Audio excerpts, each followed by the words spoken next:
When Lucia and her wonderful crew, we were talking by email about what would be the themes, I found myself, oddly enough, thinking about the themes that they had chosen, which is war and love and the complicated relationships always between them.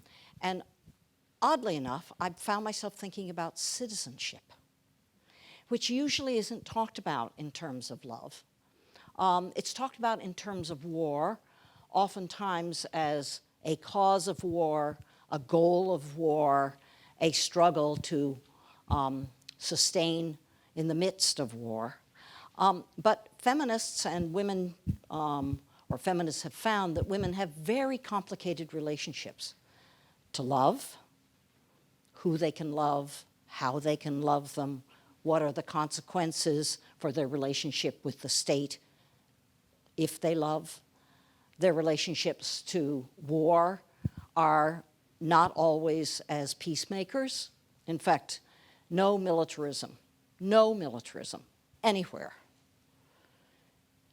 could get off the ground if it weren't appealing to a lot of women. Because militarism really, and you will hear this told to you by Vietnamese feminist historians, Japanese feminist historians, former Yugoslavia feminist historians, American feminist historians, you will hear them repeatedly chart the ways in which militarism is made very appealing to women. That women feel as though they're part of something larger by being embraced by militarism. They feel as though they have a role to play outside the kitchen or outside the domestic space by militarism, because what militarists offer is you can contribute to the larger cause. So militarism is not something that all women everywhere reject by any means. And in fact, one of the things that is offered, sugar-coated, is that you can be a citizen if you embrace militarism.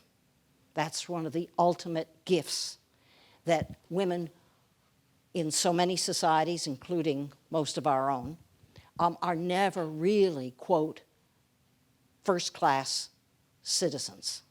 They can't be first-class citizens if they are mainly a mother. They can't be first-class citizens if they're mainly a dependent. They can't be first-class citizens if they have no rights to inheritance. They can't be first-class citizens if they're never considered to be rational. And so to be offered the opportunity to be a first-class citizen is so seductive. And for a lot of women in a lot of societies, it has been a chance to seem, at least in somebody's eyes, sometimes their own, to be a first-class citizen. It's one of the things that makes women's enlistment in state militaries seem so alluring. And most women in most societies, I realize I come from one of the most militarized societies on the planet right now, the US, but women in many societies, young women especially, women 17, 18, 19, are told you can become a first-class citizen now because you can join the state's military, and that's proof of it. For gay men and lesbians, it was also part of the allure of fighting for rights to stay in the state's military. And if you listen to a lot of the appeals by lesbian, some, gay men, some, who were arguing against homophobia being so deeply institutionalized in most state militaries, one of the things you will hear is the claim that gay men and lesbians, and now transgender people, have a right to be first-class citizens. Because to be a first-class citizen means, and I hear young people tell me this, it's very alluring, that I want to have the right to die for my country. As if that's the ultimate of what it means to be a citizen.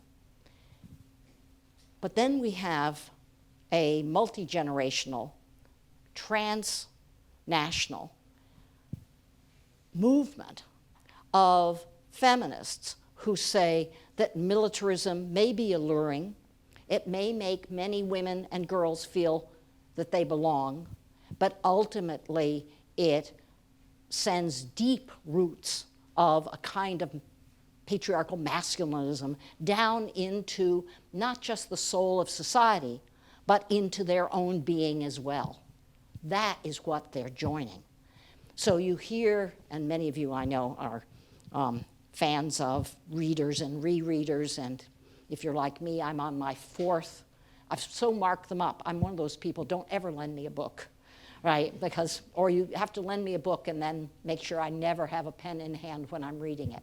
I'm on my fourth edition of Virginia Woolf's Three Deities, which is probably one of the most brilliant explorations or excavations of how militarism works in women's lives.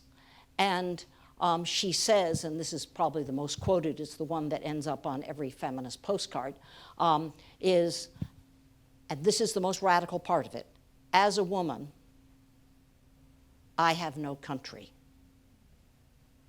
As a woman, I am a citizen of the world.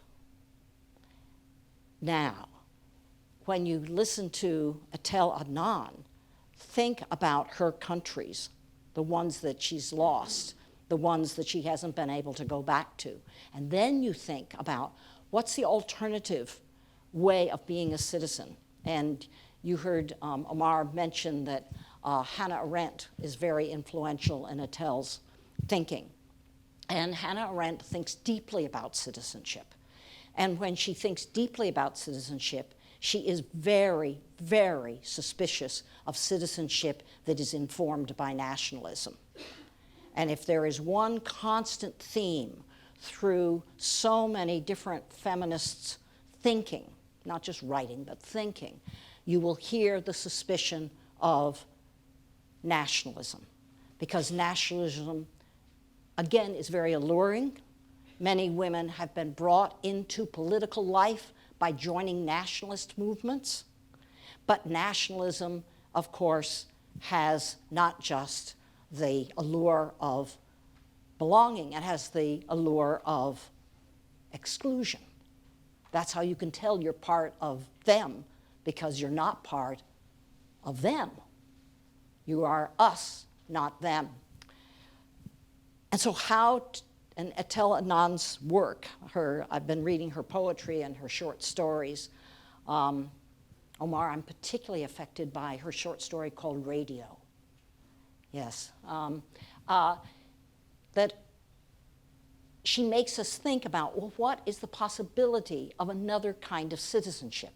A kind of citizenship that is not dependent on being seduced by all the allures, not the violence, the allures of militarism, and not to think that one's citizenship as a woman depends on exclusion of anybody.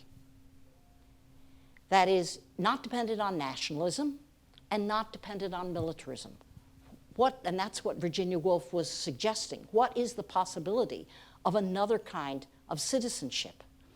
So I'll leave you with a story, true.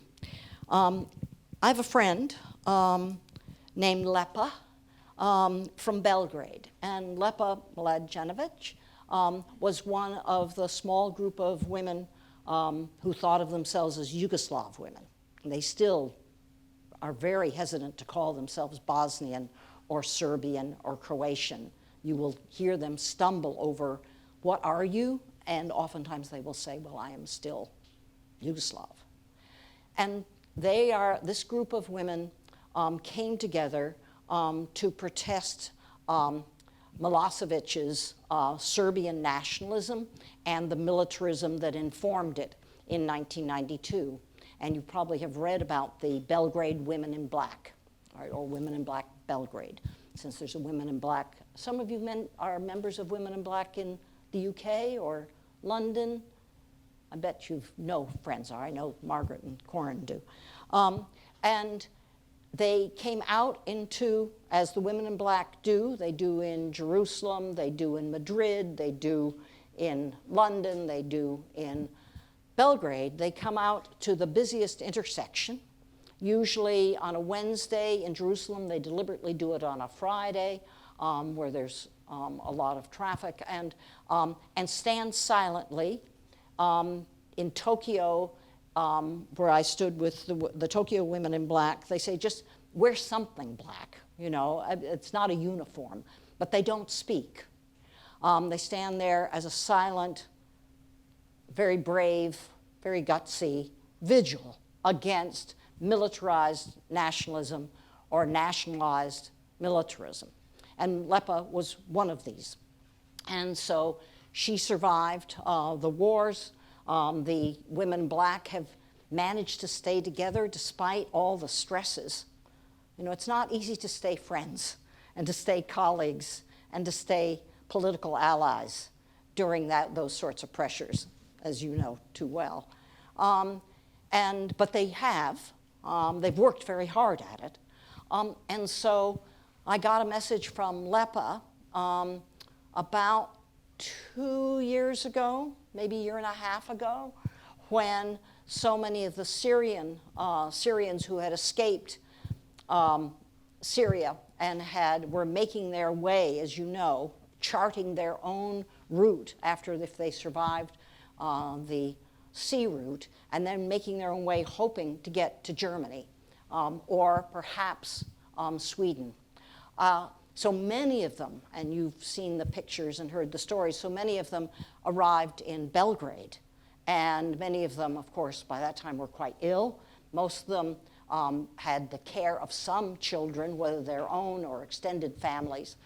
And so the word went out through the Women in Black and all their feminist networks to try and be of whatever support you can be to the Syrians who now found themselves in not terribly hospitable Belgrade, trying to move on.